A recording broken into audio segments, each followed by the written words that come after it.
The Knights of the Golden Circle was a Southern extremist group operating in the North to subvert Union forces. The Masonic-influenced Knights of the Golden Circle was, I would say, different from the Revolutionary War masonry that existed, that was highlighted in National Treasure 1, which was Washington and Franklin. But during Lincoln's time, Lincoln knew he was up against a Masonic cabal that was fomenting secession. The Knights of the Golden Circle was an extreme group of the Confederates that did want to sort of annex South America and make it Mexico and make it a slave nation.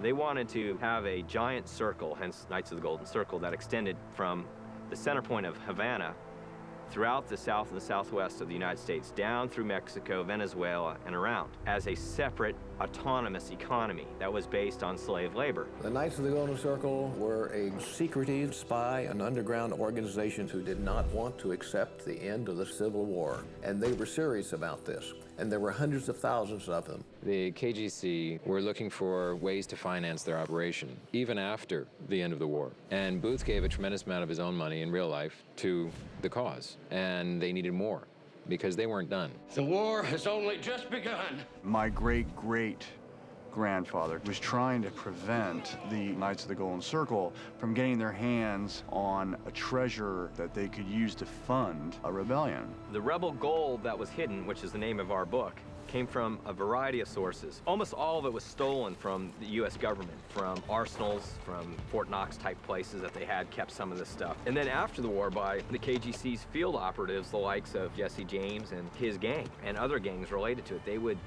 hit U.S. payrolls that were, traipsing through Arizona or New Mexico and steal the money. Where did that money go? Nobody ever heard about where the money that Jesse James took went. It went underground. It's known that the Confederate treasury disappeared just before the end of the Civil War. Many treasure hunters believe that it is the largest treasure in the United States. It is only a wild guess as to how much might be there, but it's been estimated into the many billions of dollars.